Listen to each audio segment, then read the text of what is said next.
जरूरत है कोलेस्ट्रॉल के बारे में। तो इसीलिए अभी से ही आप अपने पास चीजें रख लें, ताकि हम लोग जब सेशन स्टार्ट करें तो आपको उठना ना पड़े बीच में। फाइनल।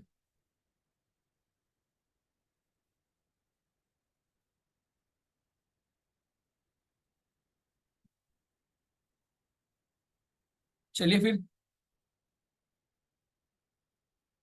तो यहाँ हम लोग देखेंगे कोलेस्ट्रॉल क्या होता है, हाई कोलेस्ट्रॉल होने का क्या मतलब होता है, इसके पीछे रीजन क्या है, हमारा कोलेस्ट्रॉल बढ़ता क्यों है, और कोलेस्ट्रॉल जो है आपके क्या रिस्क दे सकता है, और इसका बचाव कैसे बचें, और इसमें हम क्या ट्रीटमेंट लें, हमें डॉक्टर से कब कंसल्ट करना है। ये सारी टॉपिक हम लोग कवर करने वाले हैं, है ना मजे की चीज। तो सबसे पहले हम लोग कर रहे हैं कोलेस्ट्रॉल क्या होता है। तो आपको बताना चाहूंगा, ये हमारे बॉडी का स्ट्रक्चर है। ये डाइजेशन को लेकर के, अपने मुंह से लेकर के हमारे डाइजेशन सिस्टम को डिनोट करता है। और जो कोलेस्ट्रॉल है उसको जो है वो क्या है, लीवर से प्रोड्यूस होता है। कौन प्रोड्यूस करता है, लीवर। हमारे फुल पूरे बॉडी का जो सबसे मेन फंक्शन है वो ज्यादातर लीवर का ही है। अगर आप ध्यान दें, जहां पे भी आप कोई स्टडी करते हैं तो ज्यादातर लीवर का ही फंक्शन बताया जाता है।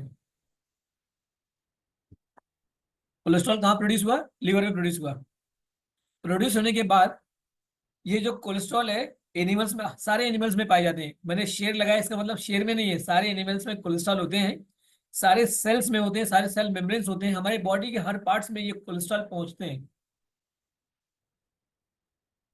क्लियर। हमारे शरीर में कोलेस्ट्रॉल की आवश्यकता क्यों है, ये भी जानना है। भाई हमने कहा कि पूरी बॉडी में हमारे कोलेस्ट्रॉल सेल्स में, टिश्यूज में, बॉडी के हर एक अंग में जा रहा है। तो लेकिन हमारे बॉडी की इसे जरूरत है क्यों। पहला पॉइंट क्लियर हुआ कि कोलेस्ट्रॉल क्या है, हमारा इसको कौन कौन बना रहा है, लीवर प्रोड्यूस करता है। और ये सभी में, जानवरों में मिलते हैं और हमारे बॉडी के हर पार्ट्स में मिलते हैं।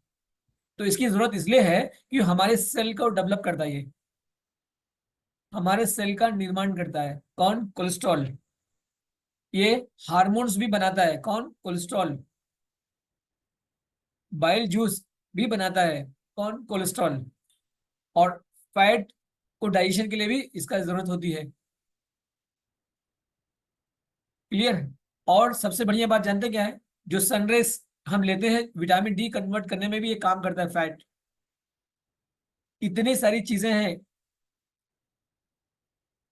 एक दो तीन चार पांच चीजें मैंने आपसे डिस्कस करी कोलेस्ट्रॉल को लेकर के।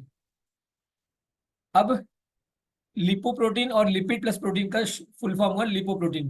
ये क्या हुआ, लिपोप्रोटीन जो है एलडीएल, हमारे जो फैट, कोलेस्ट्रॉल मतलब हमारे बॉडी में एक प्रकार का फैट है, सिंपल भाषा में एक प्रकार का फैट है। और हमारी बॉडी में दो फैट होते हैं, एक एलडीएल, दूसरा एचडीएल।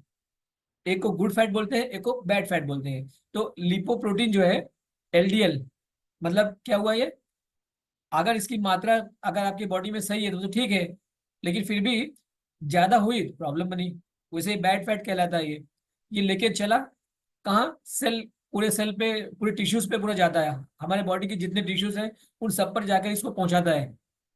और फिर उन टिश्यू से एचडीएल कलेक्ट करता है। मतलब ये बैड जो कोलेस्ट्रॉल है उनको लेकर के पूरे टिश्यूज में जाते हैं, और उसमें से गुड कोलेस्ट्रॉल लेकर के आगे बढ़ते हैं, और बढ़ने के बाद फिर से वो कन्वर्ट करते हैं लीवर के पास। इसका एक बड़ा डायग्राम दिखाएंगे तो आपको ज्यादा क्लियर हो जाएगा। ज्यादातर मैंने आपसे कहा था कोलेस्ट्रॉल तीन टाइप के होते हैं, मतलब एचडीएल इसका एक साइकिल है, गुड निकालता है, बैड लेके जाके वापस रोटेट करते हैं। तो दो है, एक एलडीएल जिसका फुल फॉर्म है लो डेंसिटी लिपोप्रोटीन, और दूसरा हमारे पास है हाई डेंसिटी जिसको एचडीएल कहते हैं। एचडीएल जो होता है वो गुड होता है, एलडीएल जो होता है बैड होता है। और एक है VLDL, very low density lipoprotein. तो मुख्य रूप से तीन होते हैं, लेकिन ज्यादातर दो ही पे बात होती है, एलडीएल एचडीएल। जब रिपोर्ट निकलवाते हैं उसमें भी ज्यादातर फोकस एलडीएल एचडीएल को करते हैं। और जो कोलेस्ट्रॉल में एक चीज और है, जो एलडीएल और एचडीएल प्लस ट्राइग्लिसराइड, मिलके कोलेस्ट्रॉल बनता है। एक नया वर्ड है आपके लिए, ट्राइग्लिसराइड। मैं इसको लास्ट में डिस्कस करूंगा। अभी मैं सिर्फ आपको कंफ्यूज नहीं कर रहा हूं, आप सिर्फ ये जानिए एलडीएल और एसडीएल। पहले हम एलडीएल पे बात कर लेते हैं। एलडीएल क्या है? हमने कहा कि हमारे बॉडी में जो एक प्रकार का फैट है जो लीवर प्रोड्यूस करता है, और प्रोड्यूस करने के बाद कहाँ जाता है ये फैट? एलडीएल। मतलब जो लीवर से जो बैड होते हैं वो निकलते हैं एलडीएल, और कहाँ जा रहे हैं? हमारे मसल्स में जाते हैं। मसल्स को जरूरत होती है, हमारे हार्ट्स को जरूरत होती है, और हमारे टिश्यूज को जरूरत होती है। ये सब एलडीएल मतलब बैड फैट, ये सब कहाँ से? लीवर से उठाया और ले जाकर के इन सब पे सप्लाई किया, मसल्स पे, हार्ट्स पे, टिश्यूज पे। और ये है हमारे एलडीएल यानी कि बैड कोलेस्ट्रॉल। सप्लाई करने के बाद क्या हुआ?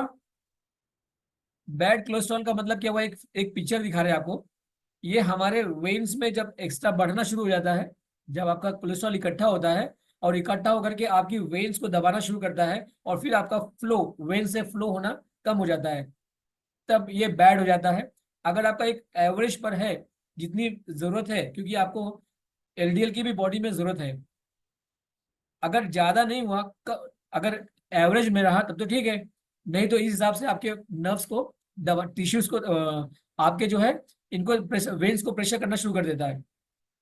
और प्रेशर करने के बाद आपकी आर्टरीज में प्रॉब्लम, जो हमारी हार्ट को जा रही है, हमारी जो ब्रेन को जा रही है, उन आर्टरीज में ब्लॉकेज होने की संभावना होती है। और दूसरा, ब्रेन्स में भी संभावना होती है। और पैरों में देखिए वेरिकोज वेन्स, एक प्रकार का, देखिए एक प्रकार का ब्लॉकेज ही है। और दूसरा, हैंड में भी शुरू हो जाता है। तो जहां जहां हमारी वेन्स है उन सबको चोक करना शुरू करता है कौन? एलडीएल। कब? जब ये एक्सेस होना शुरू हो जाता है। अगर हम पूरा सप्लाई को, एक जैसे गुड बैड फैट निकल रहा है, गुड रोटेट हो रहा है, तब तो ठीक है। अगर वो इकट्ठा होना शुरू हो गया तो आपको समस्या देना शुरू कर दिया। जब तक आपका एवरेज में है तब तक आपको जरूरत है, ठीक है। अब अगला हम चलते हैं, एचडीएल पे बात करते हैं। ये भी क्या हुआ? कौन प्रोड्यूस किया? लीवर ने प्रोड्यूस किया। लीवर ने जब प्रोड्यूस किया, फिर वहां से लेके कहाँ गया? एलडीएल लेके कहाँ जा रहा है? ये तीनों को सप्लाई कर रहा है, अभी मैंने आपसे जो बताया। फिर ये सप्लाई होने के बाद फिर क्या करता है? इसमें से एसडीएल निकलता है, और निकाल के फिर कहाँ ले जाते हैं? फिर वापस लीवर को ले जाके वापस कर देते हैं। तो एसडीएल जो कोलेस्ट्रॉल है, ये मिनिमम जो है 60 मिलीग्राम पर डेसीलीटर होना चाहिए, आपके लिए गुड है। 60 से नीचे या 60 के ऊपर फिर आपको दिक्कत होना शुरू हो जाएगा। ये एचडीएल वैसे गुड कहा जाता है, लेकिन उसका एवरेज कितना होना चाहिए? आपके हार्ट के लिए बहुत अच्छा तब है जब 60 ml 60 मिलीलीटर पर डेसीलीटर होगा तो। अभी हमने एचडीएल एलडीएल कंप्लीट किया और एचडीएल कंप्लीट किया। फिर से मैं एक बार आपको दिखा रहा हूँ कि हमारे फैट जो है लीवर से निकले, ये एलडीएल वहां से कैरी करके तीनों को इससे पहले पिछले डायग्राम में हमने बात किया था कि हमारे मसल्स को गया, हमारे हार्ट को गया, हमारे टिश्यूज को गया। फिर यहाँ से क्या हुआ? क्या निकाला? Good fats. अब गुड फैट्स निकल के कहाँ गए? एचडीएल में कन्वर्ट हुए, और फिर ले जाकर के वापस उनको प्रोड्यूस कर दिया लीवर के पास। इस तरह से ये साइकिल बनती है और साइकिल रन करती है। और 60 और वीएलडीएल क्या है, मैं इसको एक्सप्लेन करता हूँ। जो वीएलडीएल है, ये एक कोलेस्ट्रॉल है जो हमारे हानिकारक होते हैं। ये हार्ट डिजीज का सबसे बड़ा कारण भी है। अगर किसी का ये बढ़ रहा है तो उसको हार्ट प्रॉब्लम की संभावना बढ़ती है। जैसे एग्जांपल के तौर पे, जो हमारे हार्ट, ये दोनों तरफ से जो वेन्स को, आर्टरीज को दबा रहा है, और ये हमें बहुत ही नुकसान देता है। और हमारे बॉडी से फ्लो होना, ब्लड फ्लो होना रुकना शुरू होता है, तब आपको हार्ट अटैक, इस तरह की समस्याएं आपको नजर आती हैं। तो हमने तीनों को देख लिया।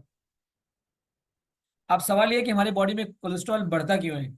जैसे हम एक समय पे हमारा कोलेस्ट्रॉल लेवल बहुत नॉर्मल था, हम एवरेज थे, लेकिन जैसे जैसे हमारी एज बढ़ना शुरू हुई या हम अपने ध्यान नहीं रखा, तो हमारे शरीर में कोलेस्ट्रॉल बढ़ना शुरू हो गया। तो क्यों बढ़ता है, किस लिए बढ़ता है, मैं आपको दिखाना चाहता हूँ, और आप इसको देखिए। जब आप अधिक मात्रा में फैटी फूड खाते हैं या खान पान में लापरवाही करते हैं, कुछ भी उठा के डालना शुरू कर देते हैं जिसमें कोलेस्ट्रॉल ज्यादा होता है, तो आपके बॉडी में कोलेस्ट्रॉल बढ़ाना शुरू कर देता है। इसलिए आज से आप ध्यान रखें कि जो फैटी फूड है जिसमें कोलेस्ट्रॉल ज्यादा है, उन सब चीजों को थोड़ा सेवन कम करेंगे और खाने पीने में शेड्यूल में लापरवाही नहीं करेंगे, अगर आपको अपने कोलेस्ट्रॉल लेवल को कम रखना है तो। नहीं तो आपका कोलेस्ट्रॉल लेवल बढ़ेगा। तो आपने देखा था 4 चीजों पे सबसे बड़ा प्रॉब्लम आ रही है, आपके हार्ट पे प्रॉब्लम आती है, आपके ब्रेन में प्रॉब्लम आती है, आपके पैरों में आती है, आपके हाथों में प्रॉब्लम आती है। तो सबसे पहला काम यही है कि इनसे बचिए। ज्यादातर एनिमल फूड जो होते हैं उसमें कोलेस्ट्रॉल ज्यादा होते हैं। एनिमल फूड का मतलब है जो रेड मीट होती है उसमें सबसे अधिक मात्रा में कोलेस्ट्रॉल पाए जाते हैं, फैटी ज्यादा होता है उसमें, एलडीएल। उसे कम आपका जो है चिकन में निकलेगा, उसे कम फिश में निकलेगा। लेकिन ज्यादातर लोग एग्स बहुत खाते हैं, लेकिन आपको बताना चाहूंगा एग्स का जो येलो वाला पार्ट होता है उसमें हाई मात्रा में कोलेस्ट्रॉल होता है। तो इनसे अवॉइड करें, कम लें। अगर आपका कोलेस्ट्रॉल लेवल बढ़ा हो तो सबसे पहले एनिमल फूड को कम कर दीजिएगा। पहला काम यही करिए कि एनिमल फूड जो आप ले रहे हैं, मतलब मीट, क्योंकि उसमें सबसे अधिक मात्रा में कोलेस्ट्रॉल होते हैं, उसको कम खाइएगा। तो या कोई जेनेटिक आपका है तो आपको मेडिसिन जरूर लीजिएगा। जेनेटिक का मतलब कि किसी को पहले आपके फैमिली में था तो आपको ट्रांसफर, तो आप मेडिसिन पे रहिएगा। रिवर्सेबल है अगर हम अपनी डाइट को ठीक रखें। लेकिन ऐसा है रैंडम अगर आपके पास आ रहा है तो आप मेडिसिन पे जरूर आ जाइए। जब आप, एक और प्रॉब्लम है कोलेस्ट्रॉल मतलब इंक्रीज होने का, बढ़ने का। अगर आप एक्सरसाइज नहीं कर रहे 30 से 35 मिनट पर डे, एवरेज आपका हफ्ते में 4 दिन, तो भी आपका कोलेस्ट्रॉल बढ़ने के चांसेस हो जाते हैं। क्लियर? अगर आपने ध्यान नहीं दिया तभी भी आपके कोलेस्ट्रॉल इंक्रीज हो जाएंगे। ये 2 चीजें आपको ध्यान रखनी है कि अधिक मात्रा में आपको फैटी फूड नहीं लेनी है। एनिमल मीट, एनिमल से जो एनिमल फूड जो होता है उसमें सबसे अधिक कोलेस्ट्रॉल होते हैं। और अगर आपको जेनेटिक प्रॉब्लम है तो आप मेडिसिन पे लीजिए। और तीसरा जो है आपको एक्सरसाइज करना शुरू करना है।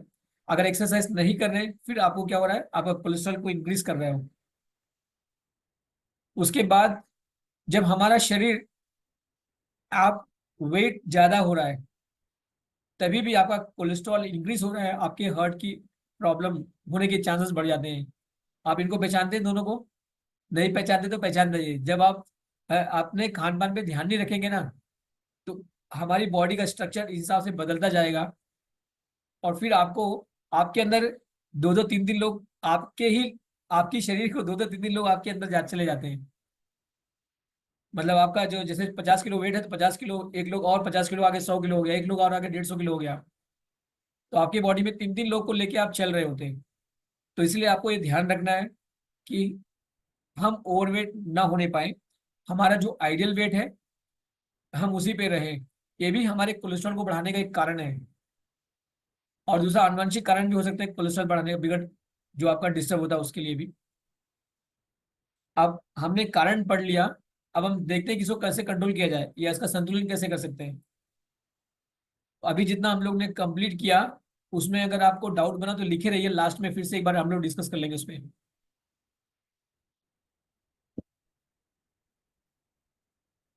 अगर आपका वजन ज्यादा है, क्योंकि अभी हमने पहले पहले आपसे डिस्कस किया कि अगर आपका वेट ज्यादा है, आपका कोलेस्ट्रॉल बढ़ रहा है।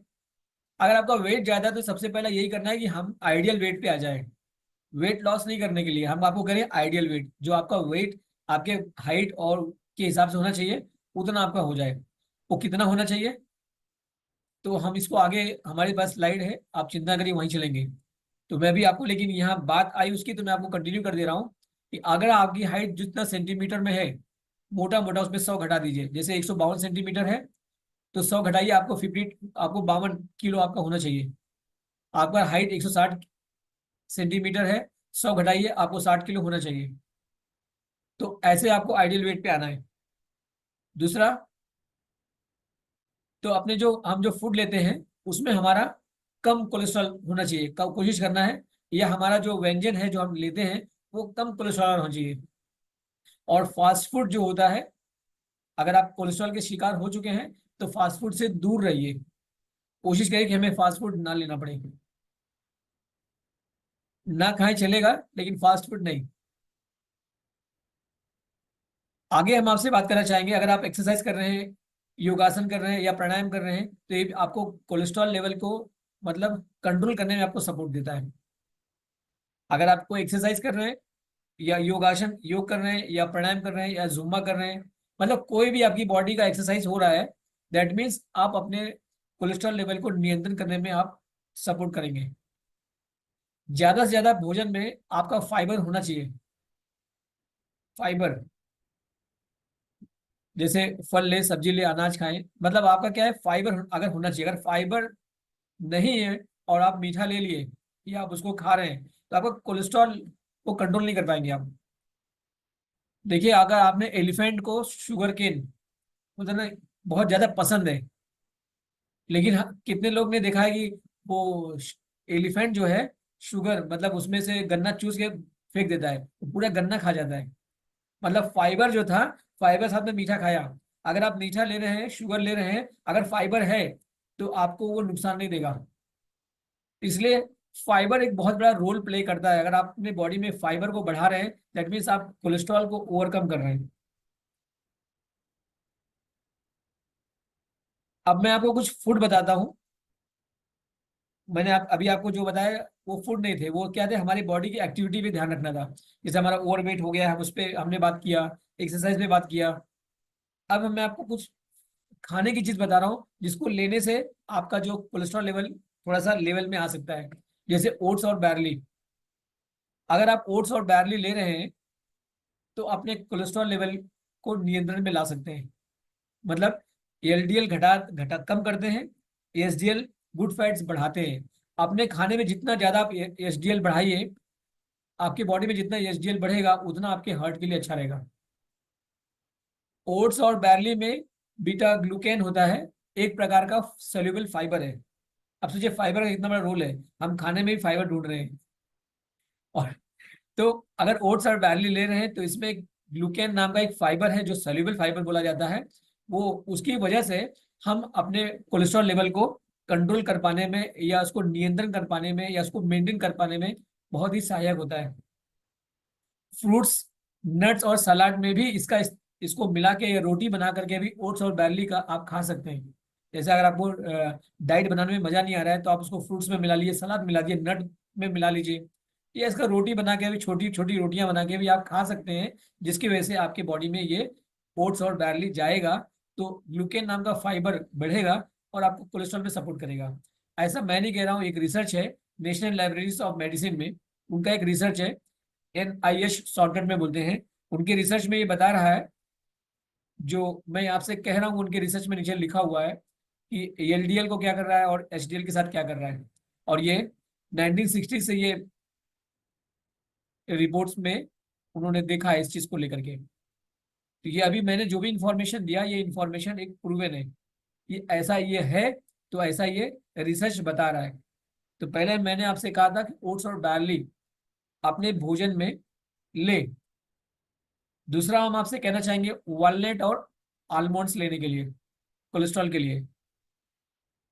वॉलनट और आलमंड्स का मतलब हुआ, वॉलनट मतलब हो गया अखरोट, आलमंड का मतलब हो गया आपका बादाम। तो ऐसा क्यों करना है, क्योंकि इसमें मोनो और पॉली अनसैचुरेटेड फैटी एसिड होता है जो दिल और कोलेस्ट्रॉल लेवल में मतलब आपको फायदा देता है। और याद रखिए, ये दोनों चीज जब भी आप लें इसको भिगा के ही खाएं। अगर भिगा के नहीं लेंगे तो इसमें और भी इसमें तत्व होते हैं जो हमारे शरीर में न्यूट्रिएंट्स को डाइजेस्ट करने में सपोर्ट नहीं करते हैं। और याद रखिए, इसको ज्यादा मात्रा में भी नहीं लेना है। पता चला आप खाए जा रहे हैं, इसका एक लिमिटेशन है, क्योंकि इसमें सबसे अधिक हाई कैलोरी होती है। इसका लिमिटेशन ये है कि पहले तो ये आप सुबह नाश्ते में ही ले लें, और लेकिन इसको भिगा के इस्तेमाल करना है। 6 से 7 से ज्यादा आप बादाम ना लें, और 2 से 3 अखरोट से ज्यादा आप ना लें, क्योंकि ये हाई कैलोरी होता है इसमें, याद रखिएगा। और इसको भिगा सूखा कोशिश करिए ना खाएं, क्योंकि भिगा के ही खाइएगा, क्योंकि इसमें बहुत सारे ऐसे एंटीऑक्सीडेंट्स पाए जाते हैं या उसमें तत्व होते हैं जो हमारे डाइजेशन में और इसमें कुछ इश्यू होते हैं। उसको मैं डिटेल अभी नहीं बताऊंगा, वो मैम आगे कवर करेंगे। बस इतना जानिएगा, जब भी हम लें 6 से 7 बादाम या 2 से 3 वॉलनट, इनको भिगा के लेना है बस। और इससे ज्यादा भी नहीं लेना है, ताकि हमारे कैलोरी बॉडी में ना रह सके। ये जो मैं कह रहा हूँ, ये भी एक रिपोर्ट है वेबमेड का। वो रिपोर्ट ये कह रही है, आपको इसमें फायदे मिलेंगे क्योंकि ये टेस्टेड है। हमने आपसे 2 टॉपिक कंप्लीट किया। अब आपसे तीसरा टॉपिक कंप्लीट करें, आपको देख के ही समझ में आ गया होगा कि ये गार्लिक के बारे में बात है, लहसुन के बारे में बात हो रही है। ऐसा क्यों हो रहा है? गार्लिक में एक एक्टिव इंग्रेडिएंट होता है जिसको एलिसिन बोलते हैं। ये बहुत सारे लोग देखिए गार्लिक का सेवन करते हैं, याद है कि ज्यादा भी नहीं लेना है, 1 से 2 कली पानी से निगल जाना है, चबाना नहीं है, निगल जाना है। ऐसा क्यों है? एक प्रूवन रिपोर्ट ये कह रही है कि 9 से 15% कोलेस्ट्रॉल लेवल में आपको सपोर्ट करता है 7 से 10 दिन में। 7 से 10 दिन में 9 to 15% कोलेस्ट्रॉल लेवल में डिफरेंस आएगा। ये बहुत ही मतलब देखिए, अगर आपको खाने में अच्छा नहीं तो कोई घबराइए नहीं, नहीं अच्छा लगे तो कोई बात नहीं, इसका हमारे पास विकल्प है। आप खाइएगा तो अच्छा रहेगा, कोलेस्ट्रॉल लेवल को सपोर्ट कर पाएंगे। ये भी एक रिपोर्ट है जो मैं आपको ये कह रहा हूँ, इसके कंजम्पशन से क्या क्या होता है। वैसे ये 42 डेज के बारे में इसका इनका रिसर्च था पूरा, जो मैं आपसे कह रहा हूँ। लेकिन ये अगर 1 से 2 कली लेते हैं, 9 से लेके 15% कोलेस्ट्रॉल लेवल में इंप्रूवमेंट आता है। ये भी एक रिसर्च है, प्रूवन है।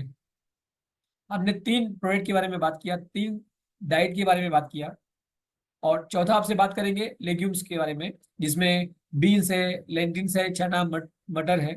इसमें अधिक मात्रा में प्रोटीन होते हैं, फाइबर होते हैं, एसेंशियल मिनरल्स होते हैं जो हमारी बॉडी को जरूरत होती है।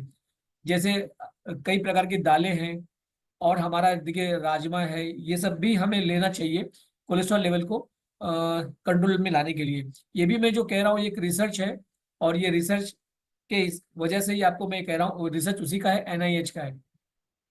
ये आपके कोलेस्ट्रॉल लेवल में सपोर्ट करते हैं कंट्रोल करने में। आगे मैं आपसे बात करना चाहूंगा कि ग्रीन टी, आपने ग्रीन टी के बारे में देखा ही होगा, ग्रीन टी के बारे में। तो ये ग्रीन टी में एक मेन कंपोनेंट होता है कैंथाचीन। ये क्या है? एक प्रकार का एंटीऑक्सीडेंट है, और 2 से 3 बार से ज्यादा नहीं लेना है पूरे दिन में। पता चला आप ज्यादा ज्यादा चाय पीते जा रहे हैं, ग्रीन टी, इसका लिमिटेशन 2 से 3, इससे ज्यादा मत लीजिएगा। इससे ज्यादा लेंगे तो आपको थकान या नींद ना आना, कई चीजें आपको प्रॉब्लम आ सकती है। ये भी एक प्रकार का रिपोर्ट है, प्रूवन है, आपको कोलेस्ट्रॉल लेवल में आपको सपोर्ट करता है। और भी चीज ले सकते हैं, जैसे आप गूसबेरी, गूसबेरी का मतलब है, इंग्लिश वर्ड गूसबेरी है, इसको आंवला बोलते हैं, और इसको क्या बोलते हैं, मेथी का दाना बोलते हैं, फेनुग्रीक सीड्स बोलते हैं इसको। फाइबर आप ले सकते हैं, जो जिन जिन चीजों में ज्यादा फाइबर है। मार्केट में फाइबर की चीजें देखिए, वैसे एक फाइबर एक ऐसा है कि जिसे मार्केट में एक ऐसा वर्ड है जिसको बोलते हैं ईसाबगोल की भूसी, लोग जानते हैं, लेकिन इसको पीना हर आदमी की बस की बात नहीं है, उसको पी ले जाए। तो उसकी जगह हमारे पास सबसे बेस्ट फाइबर है, जिसको पानी में डालने के बाद आपको पता नहीं चलता कि वो फाइबर उसमें पड़ा है कि नहीं पड़ा है, और इसको पीना आसान है, कंफर्टेबल है, और वो कई चीजों में फायदा करता है।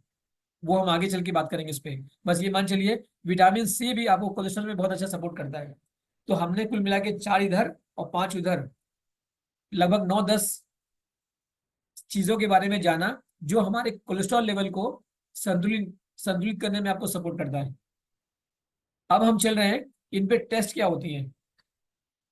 जैसे जो 200 हमने कहा, 130 और 200 से ऊपर ना जाए। इसमें ट्राइग्लिसराइड एक वर्ड है, मैं आपको अभी आपको ट्राइग्लिसराइड्स की बात बताता हूँ। 150 मिली पर DL होना चाहिए, और HDL 50 होना चाहिए, LDL 100 होना चाहिए, VLDL 30 होना चाहिए। और जब अभी मैं आगे चल के हम लोग एक रिपोर्ट में कैसे इसको पढ़ा जाता है, इसको कैसे डिवाइड करते हैं HDL और इसको, तो कितना वैल्यू निकलना चाहिए, आगे हम डिस्कस करेंगे। ये वो चीज़ है जो ब्लड टेस्ट आप करवाते हैं, ब्लड टेस्ट करवाने पे जो नॉर्मल रेंज की जो वैल्यू आती है वो है, और टेस्ट के नाम लिखा हुआ है। अभी हमें फोकस करना है HDL और LDL में, जो जिसको बोलते हैं कोलेस्ट्रॉल, यानी एक प्रकार का फैट है।